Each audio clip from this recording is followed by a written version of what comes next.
Hi friends, நம்ம ravine கிச்சனில் இன்றைக்கி என்ன செய்யலான்னு பார்க்கலாம். இந்த வாரம் முழுக்க யூடியூப்பில் எல்லாம் விநாயகர் சதுர்த்தி ஸ்பெஷலாக கார கொழுக்கட்டை, பால் கொழுக்கட்டை, இந்த மாதிரி விநாயகருக்கு பிடித்த சின்ன சின்ன ஸ்நாக்ஸ் ரெசிபி தான் செய்கிறாங்க. அது மாதிரி நம்ம இந்த வாரம் நம்ம சேனலில் கார கொழுக்கட்டை ரொம்பவுமே சாஃப்டாக டேஸ்டியாக எப்படி செய்கிறதுன்னு வாங்க பார்க்கலாம்.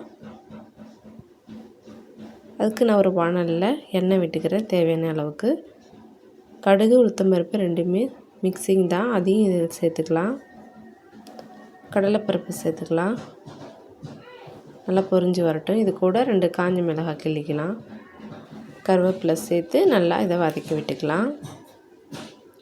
இது கூடவே பொடியாக நறுக்கிற ஒரு பெரிய வெங்காயம், அதையும் சேர்த்துட்டு நல்லா வதக்கி விட்டுக்கலாம்.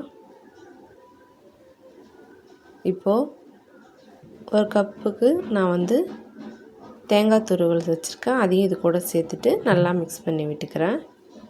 நல்லா இதனுடைய பச்சை வாசனைலாம் போகிற அளவுக்கு வதங்கி வரட்டும்.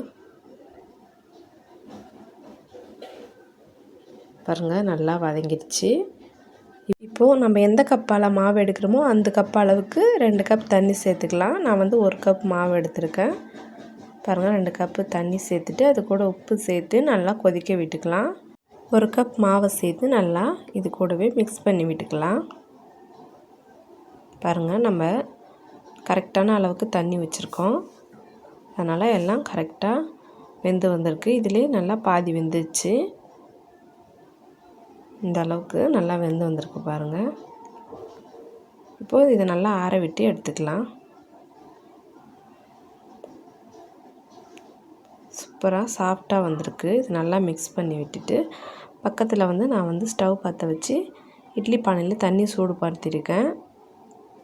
இப்போது இந்த மாவுகளை நம்ம சின்ன சின்ன உருண்டைகளாக பிடிச்சி இந்த மாதிரி கை இந்த விரல் பதிகிற மாதிரி கொழுக்கட்டை ரெடி பண்ணிக்கலாம். இது மாதிரி ஃபஸ்ட்டு உருண்டை பிடிச்சிக்கலாம். கை விரல் பதிகிற மாதிரி இந்த மாதிரி ஒரு கொழுக்கட்டையாக பிடிச்சி எடுத்துக்கலாம். உங்களுக்கு எந்த ஷேப்பில் வேணுமோ அந்த ஷேப்பில் நீங்கள் பிடிச்சி எடுத்துக்கங்க. மாவு கையில் தொடும்போது ரொம்ப சாஃப்டாக இருக்குது. இந்த மாதிரி இருந்தால் கரெக்டாக நம்ம கொழுக்கட்டை பிடிக்க ஈஸியாக வந்துடும். பாருங்கள், இந்த மாதிரி உங்களுக்கு எந்த மாதிரி ஷேப் பிடிக்குமோ அது மாதிரி பிடிச்சி வச்சுக்கலாம்.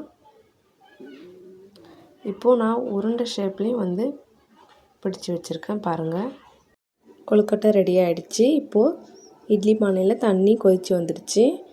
இப்போது இட்லி மூடி வச்சு மேலே துணி வச்சுட்டு ஒவ்வொரு கொழுக்கட்டையாக இந்த மூடியில் வச்சுக்கலாம்.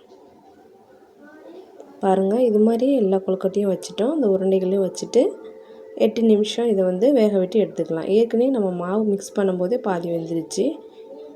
இப்போ 8 நிமிஷத்துக்கு அப்புறம் நம்ம ஓப்பன் பண்ணி பார்த்துடலாம். கொழுக்கட்டை நமக்கு ரெடி ஆகிடுச்சு. இப்போது வேக வச்சு எடுக்கும்போது ஃபுல்லாக வெந்துடும். அவ்வளோதான், சாஃப்டான கார கொழுக்கட்டை நமக்கு ரெடி ஆகிடுச்சு. நம்ம வீடியோ உங்களுக்கு பிடிச்சிருந்தால் லைக் பண்ணுங்கள், ஷேர் பண்ணுங்கள், சப்ஸ்கிரைப் பண்ணுங்கள். மறுபடியும் அடுத்த வீடியோவில் பார்க்கலாம்.